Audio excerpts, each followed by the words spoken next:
that he can carry out of the palace himself. Victor laughs and he asks Hugo for chocolate. He appreciates Hugo for his kind gesture and attempts to leave with Barrymore. Before he reaches the door, Hugo calls him his son. He tells him to try to do well in the physical evaluation. He asks him to ensure he doesn't lose the evaluation to the direct descendants, and Victor promises to do his best. He goes to the storehouse and he takes the chocolate. It's the infamous chocolate that is enjoyed by the gourmands of the Morgue clan. Barrymore tells him the chocolate is the highest quality that was obtained with might difficulty, and Victor says he also doesn't want anything that is processed. Barrymore wonders if he is really rejecting the best chocolate in the store, and Victor repeats what he has said. He says he wants cacao beans, the ones that have a rich aroma. Barrymore hasn't met a child like that before. He asks Victor again if that's what he wants, and Victor replies affirmatively, so Barrymore brings out the beans. He tells him that they are the bloody beans that are known for their rich aroma, and with one bean, he can produce 100 liters of chocolate. Barrymore wonders if he intends to eat the beans on their own and says for Victor to eat such bitter beans alone, then he must really love chocolates. He thinks about Victor, and he feels that within the restrictions Hugo has set for him, he has found a method where he can have as many chocolates as he wants. He comments that Victor is very brilliant. The servant asks Victor if he wants them to process the bean and send them to his room,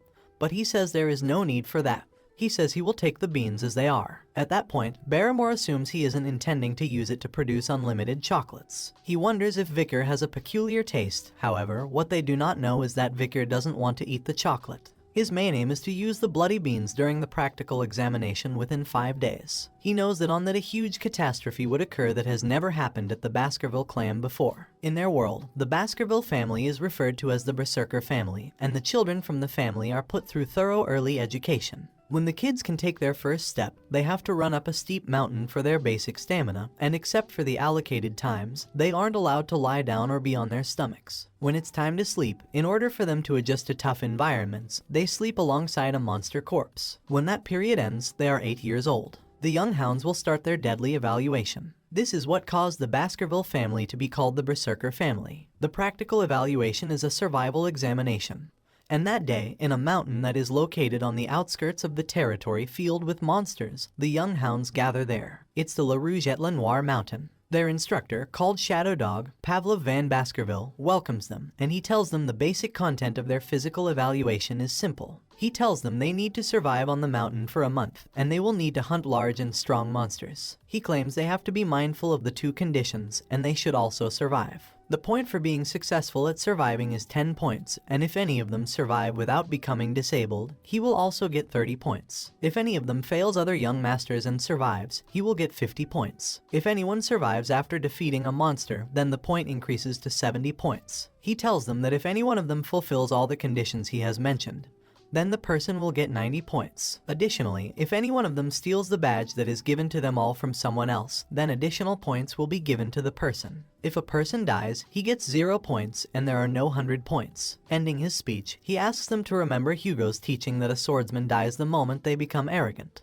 And he tells them he doesn't advise them to exit the areas they have been designated to because the area is near to the La Rouge-et-Le-Noir forest, and it's quite dangerous with unknown monsters. He narrates further that the La Rouge-et-Le-Noir mountain is a restricted area with many undiscovered things. It is recommended that they move within the space they have been given, which is where the monsters have been subjugated. He informs them that in the course of the examination, the Shadow Dogs, who are the Guardian Knights, will be hiding and grading them. As they all assemble, it seems like all the kids know Victor as the boy who had stayed in the river for 7 minutes. They even talk about the rumor that he killed 2 poisonous snakes inside the cradle as a kid. Another kid says that he also heard that Victor had received full marks during their theory examination, so they are all anxious to know if he is also good at the practical examination. Looking at the mountain from afar off, Victor misses it and says it's been a while since he had gotten there. He sees the Burrow triplets too at the mountain, and their instructor announces that the examination will start at the sound of the bell. He prays that they receive good fortune, and he dingles the bell to indicate the start of the examination. Just as the bell rings, Victor feels the need to hurry up and occupy an advantageous area. He decides to go to the place he saw in the last examination he witnessed. As he runs, some boys follow him. They claim that there is no way a person can survive alone, so they decide to follow him and take what he gets. The Burrow brothers have a problem with unity. They fight against each other because they don't want anyone to order the other, so eventually, they decide to have their tests separately. As they all run, Pavlov looks at them and wishes them well. He says that in that examination, it is not encouraged that they kill each other. It is not prohibited. It is just discouraged. So if any of them kills another, his point will be deducted, so everyone tries their best in order not to kill another person easily. Also, the shadow dogs will also do their best in order to keep the casualty at the minimum level. Vicar arrives at his safe spot. It's a place that is nearer to the restricted area, so when the boys following him see where he is, they wonder if he is in his right senses for wanting to go there. The shadow dog following him also wonders where he is going. Pavlov sees him and recognizes him as a genius who has distinguished himself from childhood, so he is looking forward to the skills he will show them. Vicar walks around to find the place he has his mind on.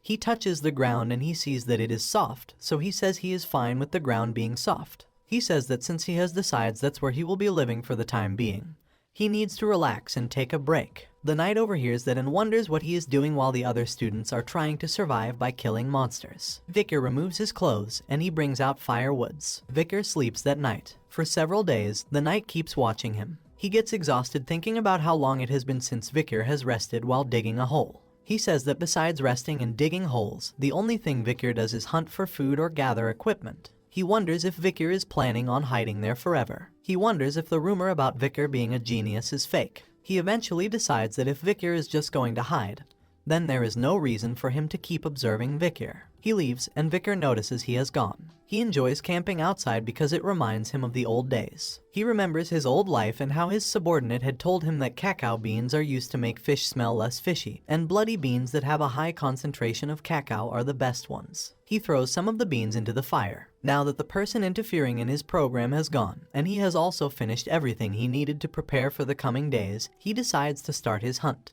A few days later, he looks at the restricted area. He goes nearer to it and says that from that place onwards is the restricted area, but during his times as a soldier, he was going around there casually. He remembers the burning smell that pierces his nose there and the burnt tree roots, and he is sure the habitat of his target is around there. He walks further and he sees the burning stool. He knows that there is only one monster around there that has that kind of dropping. He thought things like that were annoying during his days as a soldier, but seeing it like that in his present stage, he is actually quite happy. He eventually sees the hellhound, and the hellhound notices him too. The hellhound is a monster of about 3 meters in size, and his risk rating is B+.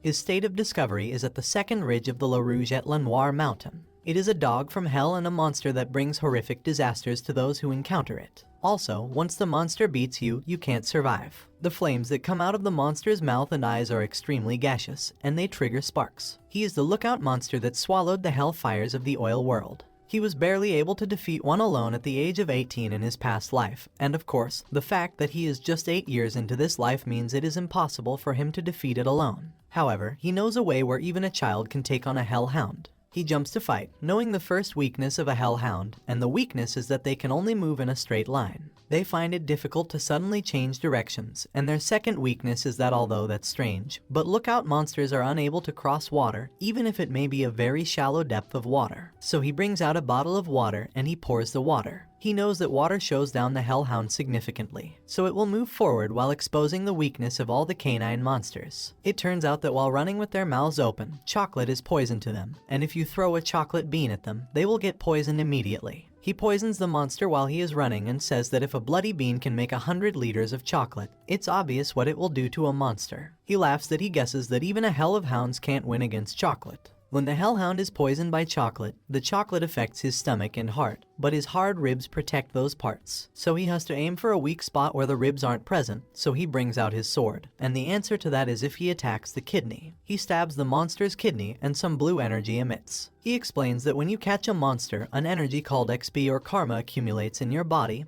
and makes the body stronger. He says that his short sword has gotten lighter than before, and if he continues like that, he will be able to catch up to where he was before his regression before he came of age. He thinks about the kind of expression Hugo will make when an 8-year-old child brings back a monster with a risk rating of B+.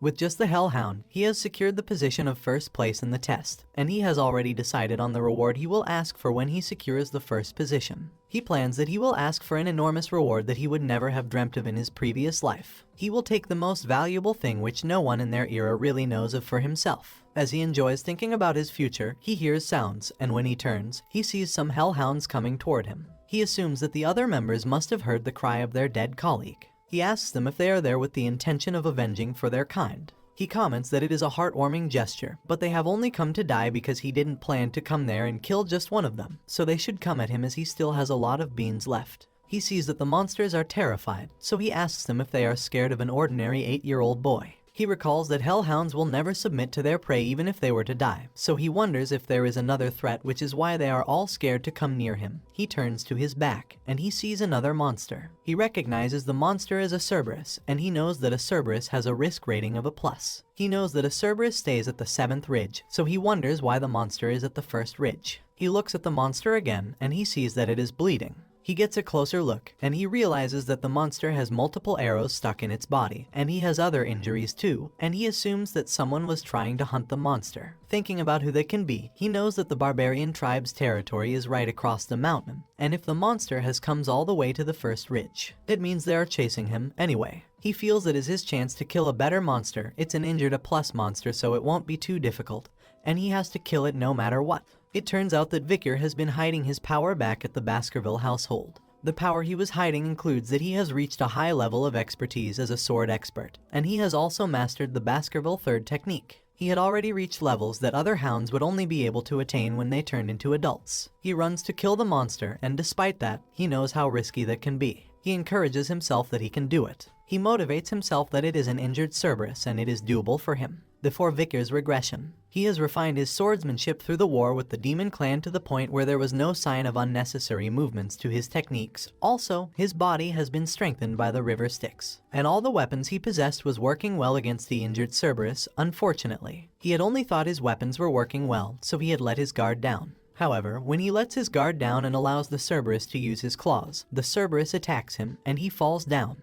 The Cerberus is a monster with a size of 7 meters, his risk rating is a plus, and his only site of the discovery is the 7th ridge of the La Rafette-Lenoir mountain, except in rare cases like what Vicar is experiencing. The monster is also called the Watchdog of Hell, and he has no interest in those that are entering the underground, but he only rips those who try to escape into pieces as though they are rags. He resides in a place where all the dead spirits are headed, and it is also known as the ultimate lookout monster. The monster uses his claws and attacks Vicar, who falls down and bleeds. He recovers himself later, and he sees the monster again. He wonders if he has lost consciousness earlier. He is resting by a tree, and the monster walks towards him. He realizes that he has received a direct attack from the Cerberus, and he can feel the pain in his left arm. He even wonders if his left hand has been ripped off completely. He checks his hand, and luckily for him, his left hand hasn't been ripped off completely. It's only the case that the hand has been injured terribly. He knows that the Cerberus is actually injured, but he didn't expect that the monster will just stop at injuring his arm when he can pull it off. So he says that for him to stop at just that, then it must be the effect of the river Styx that he has dipped himself in. He screams in appreciation for the river because that's the only reason he has an arm right now. The monster tries to attack him again, and he jumps away. He claims that his damage is still remaining, and he won't be able to survive a second hit if he takes a second hit. He knows that's a difficult voyage, but as an experienced hunter, he has to find the best way out of a situation like that, and the best possible decision he can opt in for is to run with his tail tucked between his legs. He knows that if it wasn't for the fact that the monster was actually injured,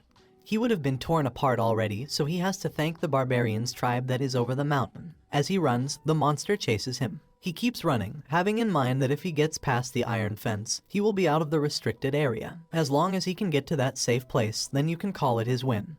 But if he gets caught before he gets there, it's obvious he is going to die. He keeps running as the monster angrily runs after him. Unfortunately, he even forgets the path where the iron gate is. He tries to find the iron gate, thinking that it should be somewhere around where he is. He eventually finds the gate, and he is just some steps towards his safe place. He hopes that he will be able to run a little further. He keeps running and encouraging himself that all he has to do is to go a little bit further until he gets there. He notices that the monster has almost caught up with him, but he refuses to get discouraged. He runs and eventually gets towards his place. He jumps into the place, and the monster stops by the way. He remains on the floor for a short while so he can get himself better. He has left a trap by the place he was staying in case of necessity, and the trap has caught the monster. He mockingly welcomes the Cerberus to the cradle of swords as the monster struggles with the beans he has kept there. He also couldn't imagine that he would have to use a trap that he had laid out to catch and fight the hellhounds to catch a Cerberus. Cerberus is also in the same species of canid monsters as the hellhounds. The bloody bean essence that he had spread on the wooden spear that has caught the Cerberus will act as poison for the monster. After the monster struggles for a little while, especially in his sick state, he starts foaming, and the poison starts affecting him. Instead of dying, the monster screams in anger. Victor knows that since it is a high-ranking demon, he wouldn't die instantly, so he throws a spear at the monster. After throwing the spear,